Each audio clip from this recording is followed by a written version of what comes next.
Hi guys, so we are back with a new video. So today in this video we're going to discuss about the file system versus database, like where we are going to use file system and in which situation we are going to use database. So this is what that we are going to study today. In our previous video we have already discussed like what is data, what is information, what is database. So the basic term that we should be aware of before we start with the DBMS. So now let's see what is file system and what is database, and where we are going to imply the file system and database. So let's suppose we have the data of 10 employees with us and we have created a notepad file like this, where we have stored the data for these 10 employees, like their name, the second their mobile number, and then their address.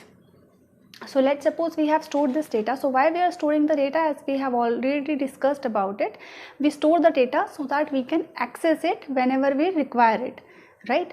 So if we need this data, particular data, how can we retrieve it? If we want to show it to some user, we can retrieve this data after saving into a notepad file using a C program.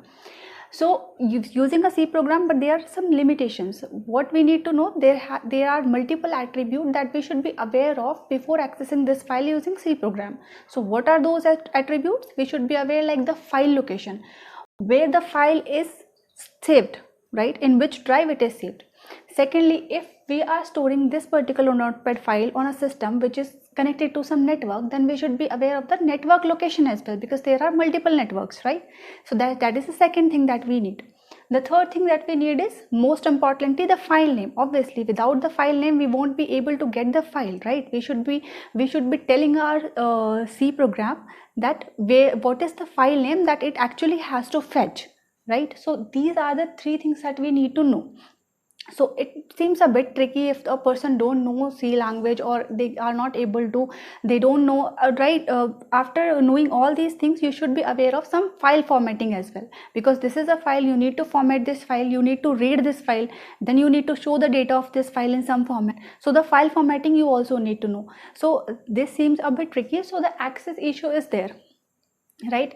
It becomes a bit difficult to access this particular files using the file system. There are lots of things, lots of prerequisites that we need to know. And why it is so? Because in the current situation, in the real world scenario, what we are using these days, we are using a client server network, client server architecture everywhere.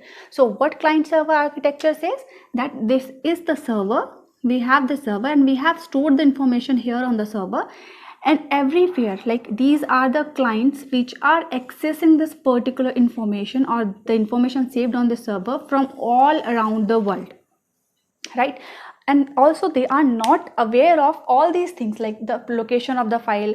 Just suppose an example, you are seeing this video right now, but are you aware of like what is the location of this particular video in YouTube, or whatever you see, like in any website? If you are seeing some data, let's take an example of some e-commerce site like Flipkart or Amazon. So if you are seeing a product on that particular website, are you aware like from where it is fetching the data and showing it to you? No, you're not aware of that. So that becomes a problem in file system, because accessing the data, we should be aware of some prerequisites. We should be knowing like where are the file is stored, what is the network in which it is stored. So this becomes a problem for us.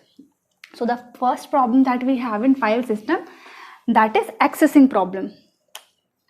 So the first problem is access issue. Because in the current world scenario, we are using a client server network architecture to develop the application. Now let's suppose this is the information of 10 employees. In one scenario, let's suppose you want to share this information to someone, but you don't want to show the address of the particular employee. You don't want to show this address tab, and you just wanted to show this employee name and mobile number. Then in this situation, what you will do, you will create another C program that will read this, you will create a C program, you will create a different file in which the employee name and the mobile number will be there. So what you are doing, you are just creating a new file which is having the same data of employee name and the mobile number, but it is not having the address which you don't want to show. So you will create a new program and you will access this file through this and you will show it to the user, right? Now let's suppose a scenario where you want to share this particular information with some another person as well, and to that person on the need to know basis you just wanted to show the address and the name of that particular employee. You don't want to show the mobile number because this comes as a privacy issue. If employees don't want their mobile number to be shared with the outsider, so you will have to show this information like employee name and the address. Then in that case you are going to create another file, you're going to create another program just to read it and show it to that particular person as per the requirement. So in this file what we are going to show, we are going to show this e-name, we are going to show this address, but we are not going to show this particular one. So how many files we have created here? This is the first file, this is the second file, this is the third file, and what these files are containing? These files are containing the data of these 10 employees only, right? So there is no point that we are creating multiple files just to show the same data or just to store the same data. So what is the second problem here is the memory issue. The memory is not optimizedly used. Memory optimization is not there. So the second issue that we come across with the file system, the first one is access issue, the second one is the memory optimization, because we are storing the same data multiple times, right?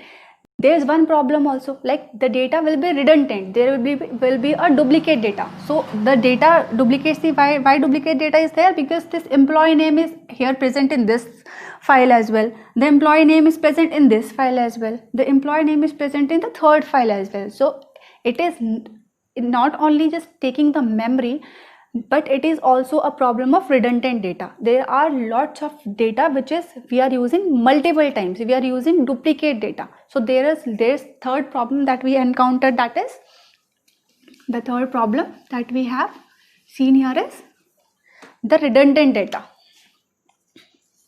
So that is known as redundancy. Now let's suppose the second table that we created and the third table that we created, this is e-name, this was the mobile number that we have shown to the first user, and this was that we have shown to the second user, that's e-name and the address. Now let's suppose the mobile number of any particular employee changes at any particular time, right? So just suppose this third person, so then for this third person the mobile number has changed from Y to A. Let's just suppose for now. So if it has changed from Y to A, so just to make the data correct, available everywhere, this correct data should be available in this file as well. We are showing mobile number, right? So at how many places we need to change this? We need to change this particular thing at this file as well and in this file as well, right? So we need to change the data here as well and here as well. So what we are doing, we are just changing the data manually, because we are using the file system. There is no such commands that we can run over it to change the data. So what we are doing, we are changing manually the data. So let's suppose we have changed the data in this particular file, but what happens, we didn't change the data in the second file. Then what happens, the data inconsistency will be there. The data will not be same for all the files, right? So the data inconsistency is the fourth problem that we face here. So data should be consistent everywhere.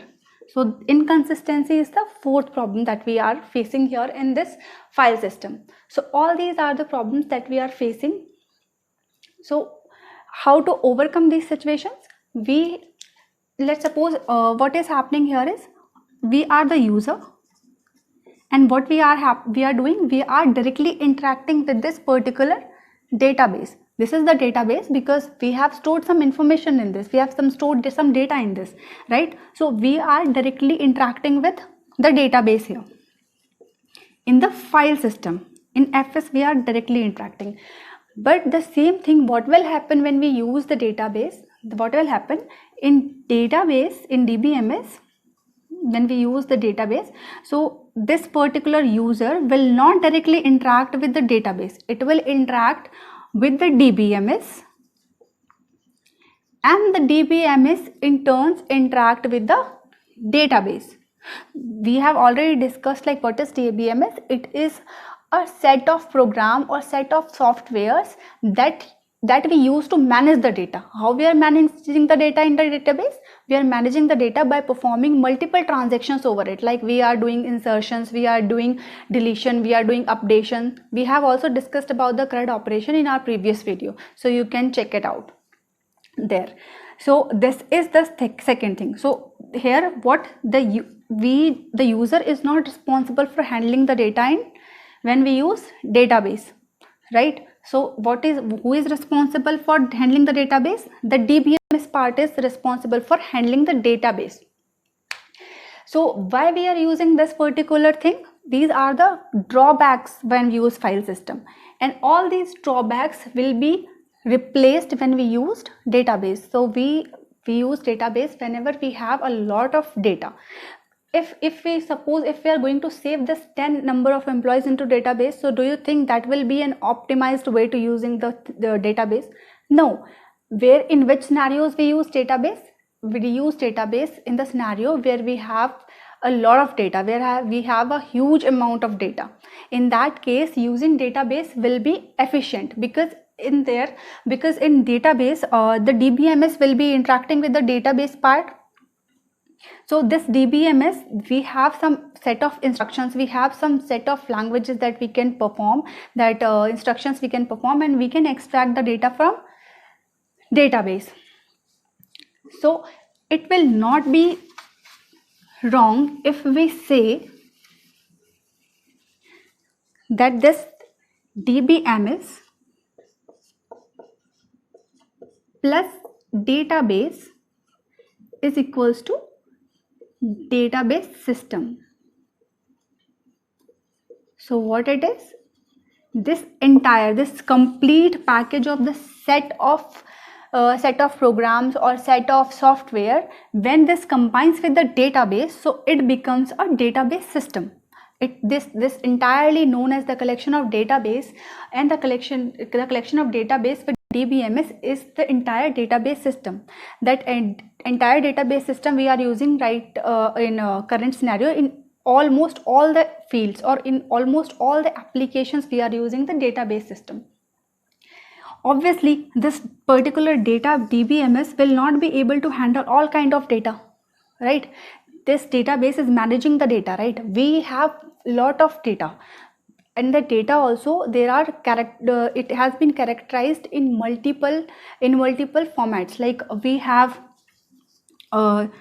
geographical data,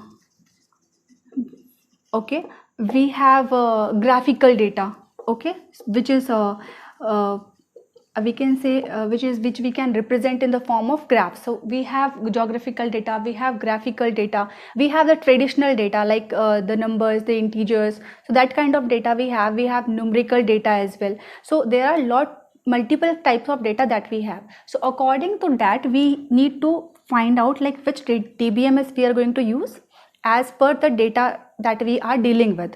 So this particular, we will discuss it in next video, that what are the types of DBMS that we have currently present with us.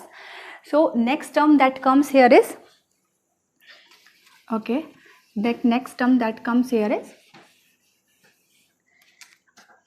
RDBMS. So what this RDBMS is, this DBMS we know. What this R means here is relational. So it is relational database management system. Why we are using this? This is a type of database. This is the subject that we are going to study in detail. So this relational, why we called it relational? Because in database we are storing the data in the form of tables. We are storing multiple tables in DBMS. And what are tables? Tables are the collection of rows and columns. So why we what is the difference between DBMS and RDBMS? The word itself says that it is relational. That means that there is some relation between these tables. We are storing the data in multiple tables and we can connect these tables with each other through some relation. So they are having some relation with each other, so that we can use the memory in an optimized way, and we can perform the transactions, and we can search the data whenever we require using the select statements and everything. So that is the basic subject that we are going to study. So that's all for today. Thank you so much, guys.